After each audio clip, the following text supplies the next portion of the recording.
Assalamualaikum warahmatullahi wabarakatuh.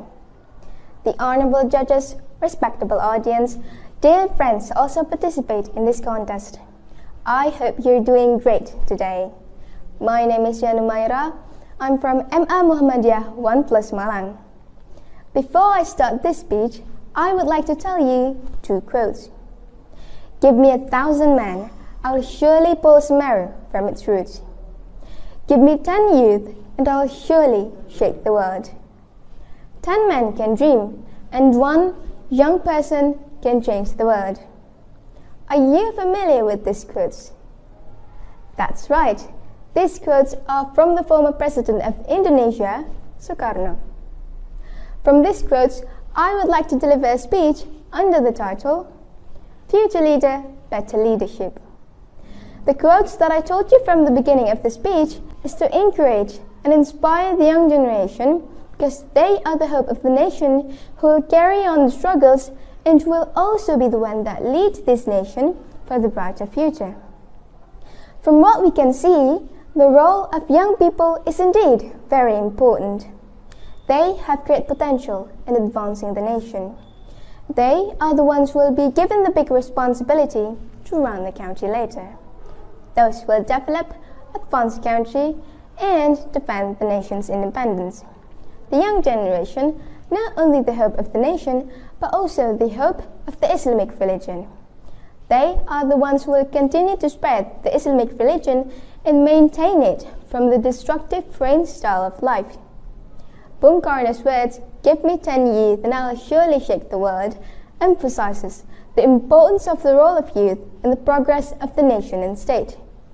The quality of a country lies in its youth, because the younger generation is the successor of the nation in the future. In the history of movement and struggle of Indonesia, the youth generation have always had a key role in every important event that occurred. When fighting for independence from the Dutch and Japanese colonialists at that time, youth become the main role of any change movement when the situations are not in accordance with the wishes of the people. But now the condition of Indonesian youth is currently experiencing a very drastic decline. They have stopped on trying to be the educated people the community always expected. Not many young people are sensitive to the current social conditions of society, even though their actions will have an effect on changes in the country's progress. Let alone the youth, the leaders in Indonesia are also experiencing a decline in leadership exemplary. They only care about power, snobbish, many of them commit corruption, and they even use their power for certain purposes. Another problem with our leadership is the lack of firmness in leading, so that people become confused with the evolving leadership pattern. Also, coupled with the tendency that occurs in the pattern of leadership in Indonesia, which considers a leader as a king who must be worshipped and revered. These events are actually just a few of the many problems that still occur in society.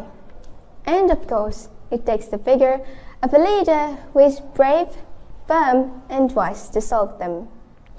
Being a leader is not easy. It's even harder to be a good leader. Unfortunately, many people don't realize that they are not worthy of being a leader. Great ambition is often the only asset, said Fathur Rahman in 1992. As Fathur Rahman said, being a leader is not an easy task, because leaders are not born great and they are made throughout time. We must start education about leadership from an early age. A leader now is no longer enough to just rely on talent or lineage. Today's leader must have knowledge and understanding of various issues around them that are related to the interests of the people they lead. Being a good leader is always associated with good communicating skills, helping team members, and always listening to the team and helping find solutions. We also had to have a good personality. That way we can make people follow and respect us as their leader without actually forcing them. You might also be wondering now, what is the difference between a boss and a leader. Here's what makes a true leader different than a boss. A boss has a commanding attitude. A boss will just stand behind and instruct you to do the job as he wants or what he is told to do. Meanwhile, a true leader is ready to guide and walk the risky path with you to reach the goal. From the articles I read about good leaders from around the world, they have this one common trait that makes them good leader, and that is selflessness. Leaders in Indonesia and the founder of Muhammadiyah also have the same characteristics, such as Sukarno, Kiai Haji Ahmad Dahlan, and the list is truly endless.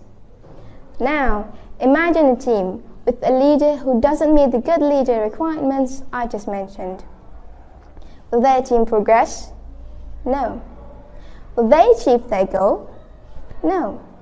Now you can imagine how our country will be like if the youth can't be a good leader in the future, right?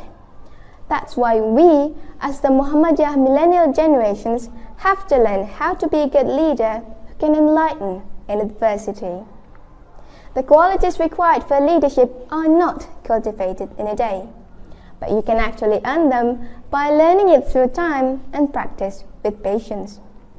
Leaders who have great leadership qualities have learned and acquired them over time, just like what we've experienced in our education as Muhammadiyah students.